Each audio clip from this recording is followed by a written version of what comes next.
Hey everyone, it's Reptile Sam here. So today I have a really cool project. I am going to be moving Geiger from her 20-gallon long enclosure into a 4 foot by 2 foot by 1 foot enclosure, and I'm moving Brick into the 20-gallon enclosure.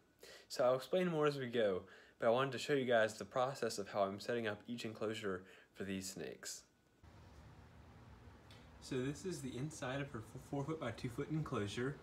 I have these LED strip lights along the back so she can have some light during the day, which false water cobras do not need, but I think it'll look really cool, and being such an active and intelligent snake, I think it'll really help her day-night cycles having this light.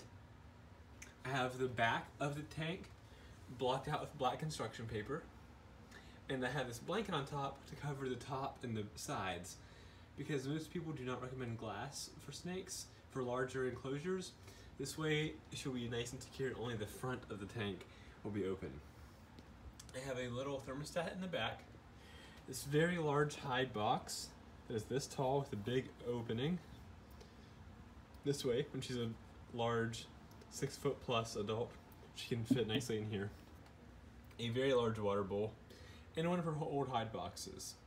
I have the bottom covered in felt, and I have a mixture of forest floor bedding and eco-earth cocoa fiber bedding. So I have this bedding on top of some felt, and felt will help keep the humidity up, and it'll help keep the glass cleaner as well. So I have a heat mat right here with a heat cable, and so this is the thermostat probe. So the mat is under the glass, the probe on top of the glass, and the thermostat, if you can see it way down there between on board games, is right here, and it's set at 95 degrees.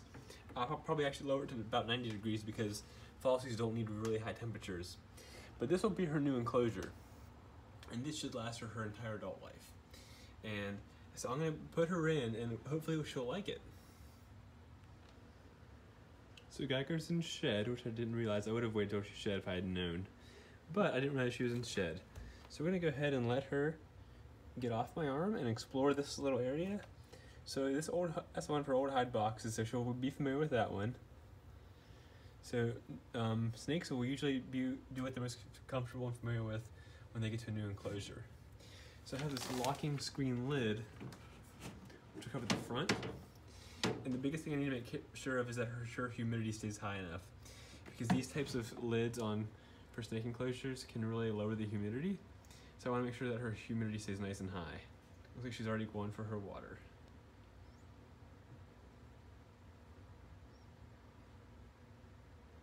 Yeah, there she goes. Oh, she's thirsty. Look at that thirsty little snake. How cute. So there she is. I know the screen is kind of in the way, but in real life it's really easy to see her.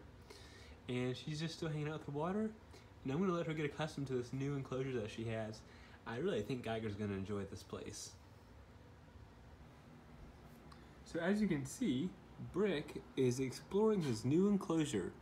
Brick is currently living in a 20-gallon long, and because he's an escape artist, he'll be staying here until he's large enough to live in probably his adult V70 or maybe even a V35 tub.